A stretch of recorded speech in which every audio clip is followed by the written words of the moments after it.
You know, a year ago we had no idea whether this would work. It surprised us. And last week, the chair of this group, Dr. Woodfield, presented to the Medical Exec Committee, and almost every other service commented to me about how amazing it was that they really felt and acted like partners now. And I think that's the important concept.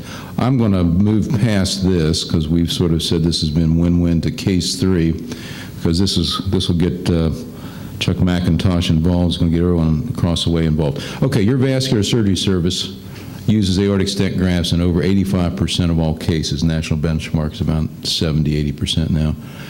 The hospital margin last 2 years has slipped from $12,000 down to $1,200 per case. Length of stay is a little longer than national benchmark. Whenever you talk to your surgeons about the costs, their comment is that we're going to use whatever it takes to get the job done. That's our responsibility to the patient. Thank you. And by the way, the manufacturers provide some important educational grants to your visiting professor program. So this is the situation. You are the employed chief of vascular surgery with an annual incentive bonus aligned to both quality and cost. And this is actually based upon a friend of mine who happens to be in this situation at a North Carolina hospital. In 2014, you lost part of your incentive bonus because of the declining margins on EVAR, and you do not intend to lose that again next year. The problem is some of your guys are employed, but the independent vascular surgeons are not really interested in helping you with this. So here are the questions. How do you engage docs in reducing costs? I think Matt Severance talked about that. Partnerships. Can hospitals and medical schools, can they tie your incentive bonus to improving the hospital bottom line? And what role should industry begin to play now in solving this problem? So, who wants to comment on maybe the second one? Can your hospital tie your incentive bonus to improving the hospital bottom line? Bruce, you're waving your head yes. Absolutely. It's done commonly in medical schools now, and that's because most of the faculty are employees. Mm-hmm. And so as a part of an employment contract, you can tie compensation directly to performance standards. And those that are not employed, you can use professional service agreements or PSAs, where part of that is tied to the bottom line of the hospital. And so, yes, it can be done. It's difficult with independent physicians who want to practice independently, so you've got to figure out what it is that's going to incent them. Right. So they're going to bundle the EVAR payments, I think, next year. So this is going to become more of a problem than it is now. Gene, you want to comment on this, or is it a problem for you guys? Oh, we're all employed, like Bruce said. So, yeah. But yes, we do tie our bonuses to the hospital's bottom line, but we do that by tying everybody's bonus to the hospital's bottom line. So it just isn't the employed physicians, but it's the administrators, it's the executives, it's the CEO. So if our bottom line isn't at such a percentage, then none of the bonuses get funded, or they get funded at reduced rates. So we're all in this together. I think that bundled payments are coming. Orthopedics is leading the way. Mm-hmm. So that's already in process. I think it's going to make negotiating with industry much more difficult and much more interesting. I think as surgeons and vascular surgeons, when you're talking about negotiating with industry, you are going to have someone who is very facile with it, and it probably isn't your purchasing agent at your hospital now who is buying stent grafts this morning and toilets this afternoon. That probably isn't a good combination, expecting that guy to get you what you want. This is the future, and we just have to be prepared for it. So, Chuck McIntosh, you're on the industry side that's produced great products, and, I think all of us appreciate all of the representatives of companies that have come to our hospitals that have worked side by side with us as we've learned this new technology. So this relationship between industry and those of us who practice is really important. But the costs now are really important too. So Chuck, thoughts from the industry side on this? Well, I think there are a number of things that are going on in the industry that may impact on this. And one of them is the role that technology may play in terms of monitoring patients. We go back to probably 20 years ago, there was a way that we could monitor electrocardiograms remotely. The patients would have a little device that they would put the electrodes underneath their arms and could transmit it over a telephone line. And I mean, you could do a lot in terms of rhythm diagnosis or rate control or things like that. More recently, there was a device approved that actually measures pulmonary arterial wedge pressure that's placed as an endovascular procedure. And that's now been approved by the FDA, which will certainly allow the management of congestive heart failure, I think, looking at wedge pressures remotely and not requiring a visit by the physician. And I also look at some of the new technology that's coming along now for treatment. And the one that seems to be most promising to me is the drug-coated balloon or the drug-eluting balloon, where you may be able to use one device to treat multiple lesions.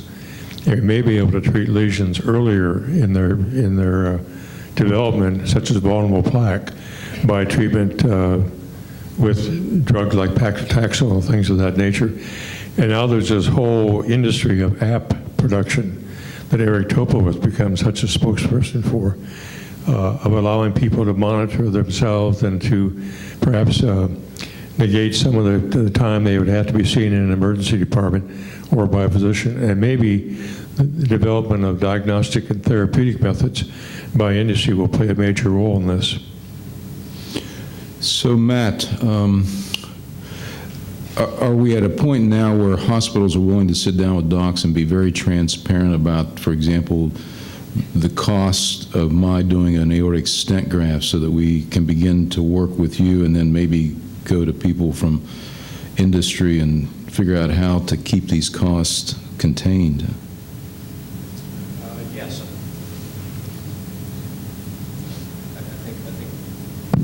I think absolutely we're at that point. Quite frankly, I think it's ridiculous for a hospital to expect physicians to reduce costs when physicians don't have knowledge or access to the cost of what they're using. I mean, for us to say, use whatever you want and control cost, and we're not going to tell you how much things individually cost us is just a ridiculous expectation. So we're absolutely sharing that information with our physicians. We've made it very transparent. I think a few years ago it was physician A, B, C, and D. Now it's doctors' names, their cost. We share the component parts costs with them, and physicians are engaged around that and moving the cost down as they talk with their peers and compare. So I think there's an important point that Matt Severance makes. If you're going to use data to change behavior, it has to be transparent. Because if Jeb Hallett sees that he's the most expensive guy doing a carotid endarterectomy, I'm competitive like all doctors are, and I'm going to get my cost down. I'm going to go to Edward Morrison or someone else and say, look, you have the lowest cost, how do you do it? So it has to be transparent so everyone can see your name, and you really don't have to micromanage some of that. People will talk to the person who looks best because they want to be like them. Yeah, and I think, the old argument that the materials managers said was, we're buying these widgets from company X, and we can't share the cost for the widget with the doctors because we've got exclusivity in the contract, and we've got to protect that. And honestly, I just think that's a bunch of bunk, because the guy that's using the product needs to know what it costs. And so I think we've got to stop hiding behind some of these old rules, I would say. So this is going to move us into another area Oh, yes, go ahead, Gene. Yeah. I can't agree with that more, and we believe that at the end of every case, a surgeon should actually have a shopping list with the price of everything they used so they can evaluate it, because it isn't always just the surgeons. Things get opened that we don't even know were opened. And Right. So if you're going to hold us accountable, we need to know it instantaneously so we can make sure it doesn't happen again. Yeah, I think that's a great idea. Epic will allow us to do that. We had another program that didn't work as well, but we're very bullish on that. That's a great idea. Okay, so this moves us into this, and we talked about this case last year. You have a local manufacturer. They spend a lot of money in your state for healthcare each year. They really want to cut their costs by about 10%. So they're looking for a single health system, the so-called narrow network, to align with this goal. And your system does not want to lose this large employee and family business, so you're interested in this. So, just so that people have heard about accountable care organizations, clinically integrated networks. Are these the same? Are they different? What's the idea behind this? And Doug, maybe I'll have you comment on. Doug Bowling, yes. Doug Fraser can comment on the legal part as we go forward. Is this a good concept? Is it something that's coming? It's absolutely coming. Essentially, a clinically integrated network and an accountable care organization are the same thing. They both are handling transitions of care and quality outcomes with regard to population management. Really, the only difference here is an accountable care organization is in the Affordable Care Act and would have to be in place by that act to handle Medicare patients, whether it's a Medicare shared savings program or a shared risk program. Clinically integrated network is essentially the very same thing except for handling a commercial population. And it is a provider network with established outcome goals and quality measures. So beyond that, I don't know, Doug Fraser, are there other legal differences? Okay. So how do you engage your doctors in forming one of these that actually provides quality care at the expected dollars? Because your doctor's going to say, you want me to give this great care, but it looks like I'm going to make less. Bruce, would anyone want to comment on that one? Yeah, I think every major health system today is forming its own clinical integrated network. So that's the fact of life. And this is a tremendous tool to get us from fee-for-service to bundle payments. In fact, trying to do a hybrid of both fee-for-service reimbursement to the physicians as part of the clinical integrated network is, in my opinion, a recipe for disaster. You can't have both. So what you have to do is bundle payments for the service and manage that population. Then all of a sudden, it maybe isn't lucrative to be doing saphenous vein ablations 8 hours a day in your outpatient office when the society's practice guidelines don't allow for that. And it incents behavior that's in line with your specialty society's practice guidelines. In other words, you don't need to reimburse somebody for long segment femoral popliteal angioplasty for minimal claudication. And so it's quality metrics like that that determine how that physician becomes reimbursed for the service that gives you tremendous leverage in controlling the cost. Good point. So, all right, we've talked on that. Okay, this is sort of a new case scenario. You can see all these different technologies here. You can even see the money tree down here. I've been trying to grow one of those for a few years, but so far have not figured that one out. Okay, your cardiologists and surgeons want every new technology. Sound familiar? They fear falling behind their competitors if you don't buy all the things that they need to advance care. You have yet to figure out how to grow money on trees, and counterfeiting money is still a felony. Is that correct, Doug Fraser? Yes, okay, all right. Okay, so Medicare is going to reward centers that contain expenditure per Medicare beneficiary. They're talking about that. Co-pays for every insurance seem to be going up. And many patients are looking for alternative options. There's surgery overseas, you've heard about that, alternative medicine, Walmart, CVS solutions. So these are the pressures that are there. So what keeps you awake at night? How do you see your organization placing priorities that fit this value proposition, that is less inappropriate care for less dollars? And I think you touched on that, Bruce. how are you moving your docs from pay for service to this new reality in 2018, the 50-50 proposition, 50 for doing the service and 50 for some kind of quality? And then one other question here. What innovative solutions with industry and with commerce do you think may work? Are any of you talking to Walmart, talking to CVS? Do you think they're a real threat? So I'll just open it up to comments on these three questions. We're partnered with CVS. We're talking to Walmart. You're not going to keep Walmart and CVS out of healthcare, and therefore your best option is to work with them instead of deciding to fight them. I think that if you look at what the new guidelines that came out last week, 2018, it's going to be up to 85 to 90% of Medicare dollars are quality-based, and you're going to have to decide how you're going to do this to make it work.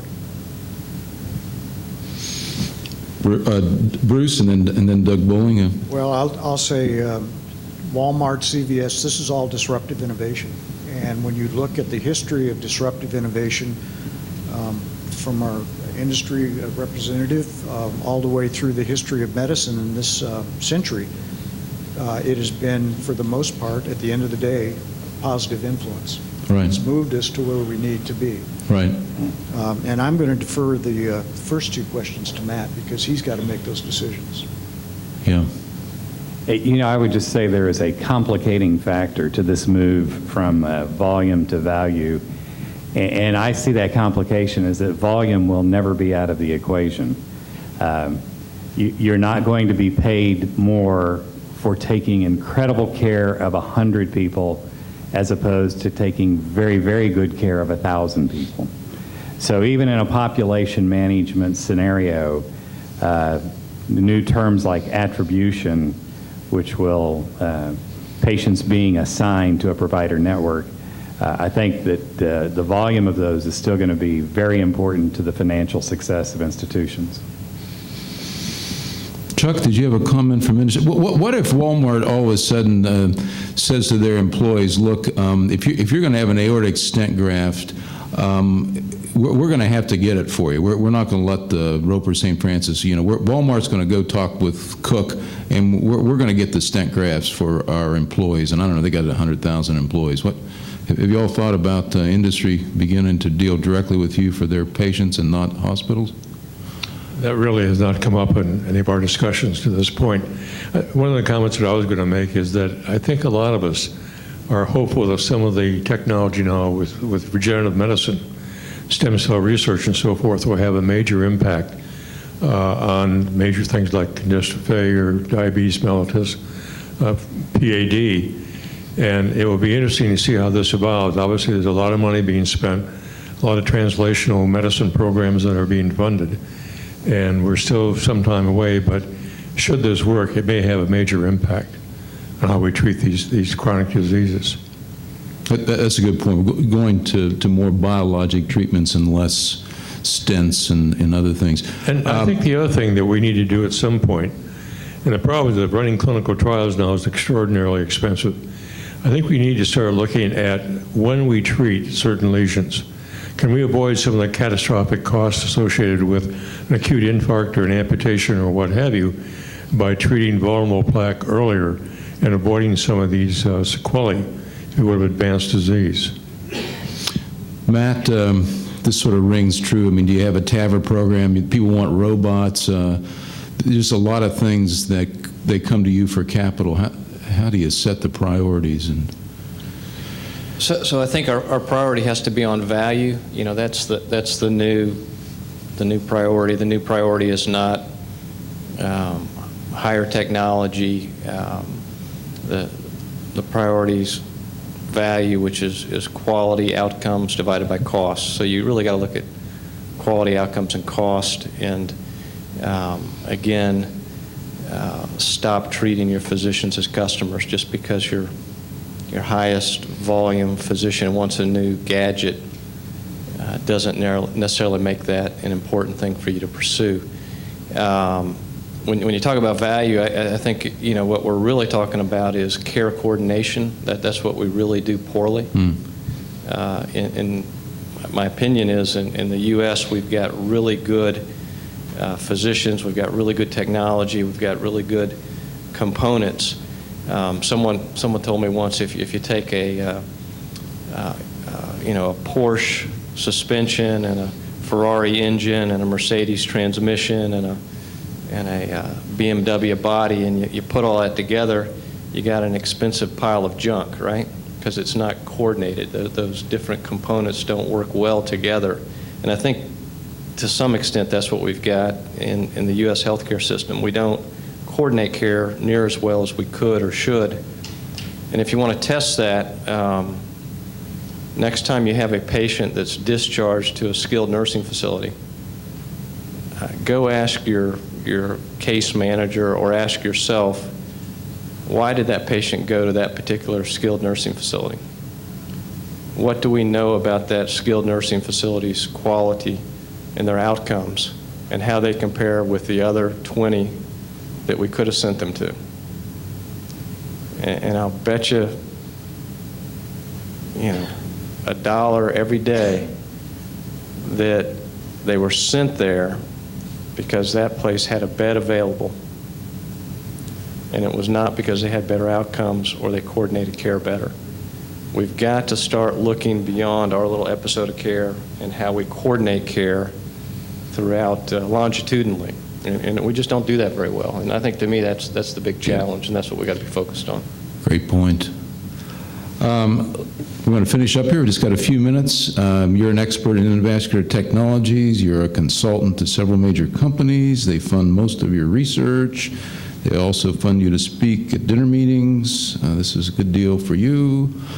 So just a comment, Doug Fraser, on the Sunshine Act. What's happening now with all the money that someone might pay these experts?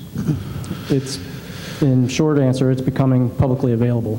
Right now, starting last year, payments by manufacturers of devices, drugs, and other items are required to keep track of any payments that they make, payments or transfers of value that they make to physicians.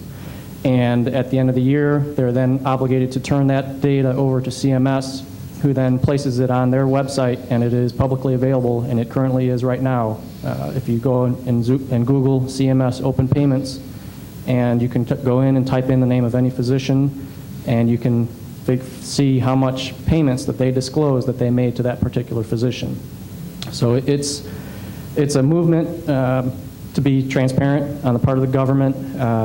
It is a movement to, in my opinion, I think they often feel that there is still the cases of the physicians getting the Caribbean vacation and Caribbean cruise from a particular vendor, and they want to put the data out there so that the patients, if they have a question as far as why is this physician referring me to this particular company, or why is this physician always ordering this particular product or device for me, is there some other reason behind the scenes of that is driving this decision? And I think that is one of the intents behind the statute. But we have found that there's errors, obviously. So it's not a perfect process. It's a work in progress. And I would say it is something that physicians should be aware of and keep track of, because they do have the opportunity under the Act to dispute any amounts that are reported under their name. There is a review period from the date that the provider or that the manufacturers turn in the data to CMS. It then becomes available to the physicians first to review it and dispute it within a 45-day period. And then if they are able to clarify that or get those amounts fixed with the distributor, that data will then be corrected in the CMS, or it should be corrected in the CMS database, and that corrected data should be the data that is publicly reported. If a physician doesn't review the data reported against them, then it will be reported. And we have seen cases of physicians within our system that have had minimal amounts reported that were in error, that they had no record of attending a particular event, and it's more of a, there's no obligation on the part of a physician to report the amounts received, it's on the manufacturers of the devices to report it. So if a physician does not see a particular amount that they received, the liability, quote unquote, I would say would rest more with the manufacturer for not reporting that amount to CMS. So if you don't know what's being reported about you, you need to, and Doug does a great job of keeping all of us straight. Well, our time is up, so let me just leave you with a couple take-home messages. I think the first is that we really must embrace the new demands for access and this value proposition that we've talked about this morning. I think the second is these changes are happening more rapidly than we expected, especially with CMS. And businesses and patients are going to have more choices. They're going to look for other options of care at different values. So we're going to have to, as was mentioned earlier, we're going to have to partner with whether it's Walmart, CVS, or others. And we should really believe that the first responders, the early adopters who meet all of this with rapid, steady innovation, and they will set the direction of where we're going. So I would just encourage all of you to not be static or stagnant or push back, but to really think outside the box about the realities and how to move forward in the way we take care of patients and in the transitions of care which we've talked about. I want to thank our panelists again. It's a great group. There's a lot of head power up here. And some will be staying afterward. Wish we had more time, but I know all of you need your break. So thank you very much for a good panel.